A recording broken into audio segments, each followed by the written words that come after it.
ಬನ್ನಿ, ಇದೀಗ ನಮ್ಮ ಜೊತೆ ಮಾತನಾಡೋದಕ್ಕೆ ಕನ್ನಡಾಭಿವೃದ್ಧಿ ಪ್ರಾಧಿಕಾರದ ಅಧ್ಯಕ್ಷರಾದಂಥ ಪುರುಷೋತ್ತಮ್ ಬಿಳಿಮಲೆ ಅವರಿದ್ದಾರೆ. ಮಾತನಾಡ್ತೀನಿ ಸರ್. ತಾವು ಮೈಸೂರಿನಲ್ಲಿ ಯಕ್ಷಗಾನ ಕಲಾವಿದರ ಬಗ್ಗೆ ಆಡಿದಂಥ ಮಾತು ಇದೀಗ ವಿವಾದದ ಸ್ವರೂಪವನ್ನು ಪಡ್ಕೊಂಡಿದೆ ಸರ್. First reaction? ಇಲ್ಲ, ನಿನ್ನೆ ನಾನು ಮೈಸೂರಿನ ಒಂದು ಪುಸ್ತಕ ಬಿಡುಗಡೆ ಸಂದರ್ಭದಲ್ಲಿ ಬಹಳ ಗಂಭೀರವಾಗಿ ಮತ್ತು ಕಲಾವಿದರ ಬಗೆಗೆ ಬಹಳ ಕಳಕಳಿಯಿಂದ ಮಾಡಿದ ಒಂದು ಮಾತು, ಯಾರಿಗಾದರೂ ನೋವುಂಟು ಮಾಡಿದರೆ ಅವಮಾನ ಅಂತ ಅವರು ಭಾವಿಸಬಾರದು. ಅದಕ್ಕೆ ನಾನು ವಿಷಾದಿಸ್ತೇನೆ ಮತ್ತು ನನ್ನ ಮಾತನ್ನು ಹಿಂತೆಕೊಳ್ತೇನೆ.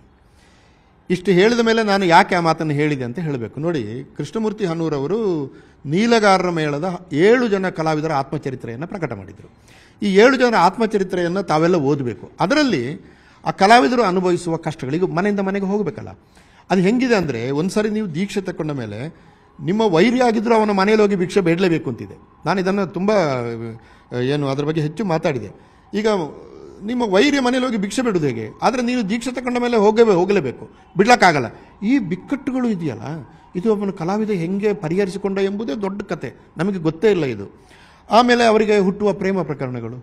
ಈಗ ನೀವು ಹಾಡು ಕೇಳಿದಿರ, ಎಲ್ಲೋ ಜೋಗಪ್ಪ ನಿನ್ನ ಅರಮನೆ, ಆ ಜೋಗಪ್ಪನಿಂದೆ ಒಬ್ಬಳು ಹೆಣ್ಣುಮಗಳು ಹೋಗ್ತಾಳಲ್ಲ, ಕಾಡಿಬೇಡಿ. ಇದು ಅದಕ್ಕೆ ಒಂದು ಪೌರಾಣಿಕ ಅರ್ಥ ಇದೆ, ಅದಕ್ಕೊಂದು ಧಾರ್ಮಿಕ ಅರ್ಥ ಇದೆ, ಅದೆಲ್ಲ ಆಯಿತು. ಹೀಗೆ ಯಾರನ್ನೋ ಪ್ರೀತಿಸ್ತಾರೆ ಈ ಕಲಾವಿದರು, ಮದುವೆ ಆಗೋಕ್ಕಾಗಲ್ಲ, ಇನ್ನು ಯಾರನ್ನೋ ಮದುವೆ ಆಗ್ತಾರೆ.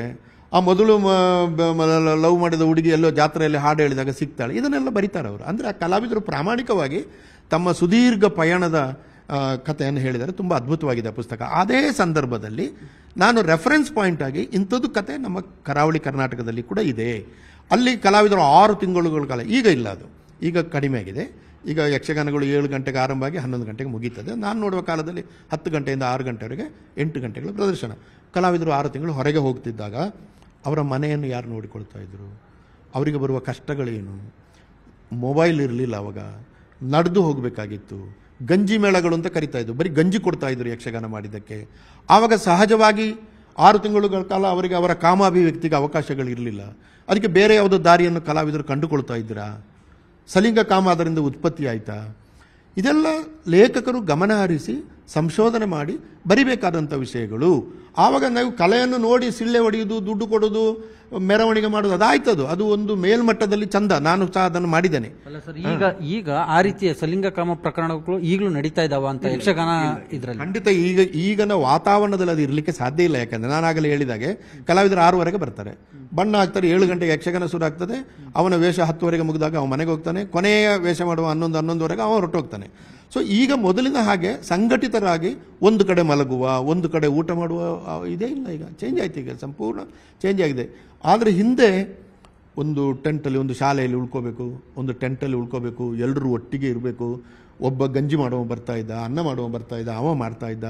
ಹಿಂದಿನ ಕಲಾ ನಾನು ಹೇಳಿದ ಹೇಗೆಂದರೆ, ಲೇಖಕರು ಅದಕ್ಕೆ ಧ್ವನಿಯಾಗಬೇಕು ಅಂತ ಕೆಲವರು ಬರೆದ್ರು. ನಾನು ಹೇಳಿದ ಮೇಲೆ, ನಾನು ಇದನ್ನು ಉಜಿರೆಯಲ್ಲಿ ಬಹುಶಃ 1994 ಹಿಂದೆ ತುಳು ಸಮ್ಮೇಳನ ಆದಾಗ ಹೇಳಿದ್ದೆ. ಸನ್ಮಾನ್ಯ ವೀರೇಂದ್ರ ಹೆಗಡೆ ಅವರು ಕೂಡ ಇದ್ದರು ಸಭೆಯಲ್ಲಿ.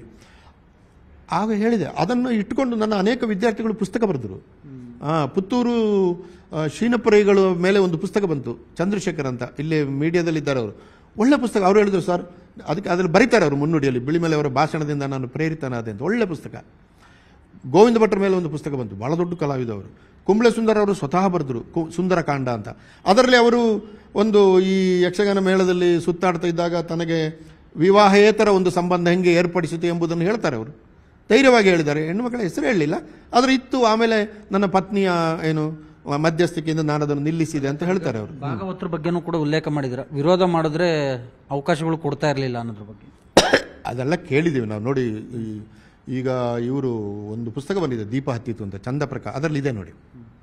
ಅದು ಇದಲ್ಲ, ಬಯೋಗ್ರಫಿ ಅಲ್ಲ ಅದು, ಆದರೆ ಅದು ಕಾದಂಬರಿ ಅದು. ಆದರೆ ಅದರಲ್ಲಿ ಹೇಗೆ ಭಾಗವತರು ಮತ್ತು ಸಹ ಕಲಾವಿದರು ಒಬ್ಬ ಸ್ತ್ರೀ ವೇಷಧಾರಿಗೆ ಉಪದ್ರ ಕೊಡ್ತಾರೆ ಅಂತ ಹೇಳ್ತಾರೆ. ಆದ್ದರಿಂದ ನಾನು ಪ್ರಾಮಾಣಿಕವಾಗಿ ಮಾತಾಡುವ ಸ್ತ್ರೀ ವೇಷಧಾರಿಗಳನ್ನು ತಾವು ಭೇಟಿ ಮಾಡಿ ಅವರ ಅನುಭವ ಕಥನವನ್ನು ಕೇಳಿ ನೋಡಿ. ಅದು ಲೇಖಕರು ಬರೆಯೋದಿದ್ರೆ ನೀವಾದರೂ ಆ ಕೆಲಸ ಮಾಡಿ.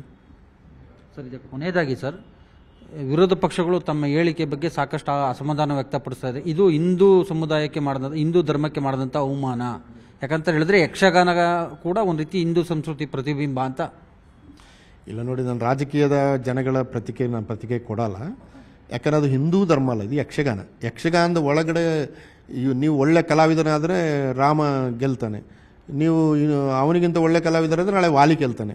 ಹಾಗೆ ವಾಲಿ ರಾಮನನ್ನು ಸೋಲಿಸಿದ್ದನ್ನು ನಾನು ಕಂಡಿದ್ದೇನೆ, ರಾವಣ ರಾಮನನ್ನು ಸೋಲಿಸಿದ್ದನ್ನು ಕಂಡಿದ್ದೇನೆ. ಹಾಗಾಗಿ ಹಿಂದೂ ಧರ್ಮ ಪ್ರೊಜೆಕ್ಟ್ ಮಾಡುವ ಒಂದು ಧೋರಣೆಗಳಿಗೂ ಮತ್ತು ಯಕ್ಷಗಾನದಲ್ಲಿ ಅಭಿವ್ಯಕ್ತಿಗೊಳ್ಳುವ ಕ್ರಮಕ್ಕೂ ತುಂಬ ವ್ಯತ್ಯಾಸ. ಈಗ ನಾನು ಕೃಷ್ಣನ ವೇಷ ಭಾಳ ಬಾರಿ ಮಾಡಿದ್ದೇನೆ. ನಾನು ಕೃಷ್ಣನ ಅಭಿವ್ಯಕ್ತಿ ಮಾಡುವಾಗ ಅದರ ಅಭಿವ್ಯಕ್ತಿ ಕ್ರಮವೇ ಬೇರೆ ಇರ್ತದೆ, ಇನ್ನು ನೀವು ಮಾಡಿದ್ರೆ ಬೇರೆ ಇರ್ತದೆ, ಮತ್ತೊಬ್ಬರು ಮಾಡಿದ್ರೆ ಬೇರೆ ಇರ್ತದೆ. ಇದು ಯಕ್ಷಗಾನದ ಮಲ್ಟಿಪ್ಲಿಸಿಟಿ ಮತ್ತು ಯಕ್ಷಗಾನ ಜೀವಂತವಾಗಿರುವುದೇ ಆದ್ದರಿಂದ ನಾನು 10 ಬಾರಿ ಒಂದೇ ಪ್ರಸಂಗ ನೋಡ್ತೇನೆ. ಸರ್, ಈಗ ಕೊನೆಯದಾಗಿ ಸರ್, ತಮ್ಮ ಹೇಳಿಕೆ ಬಗ್ಗೆ ಸಮರ್ಥನೆಯೋ ವಿಷಾದನೋ ಸರ್?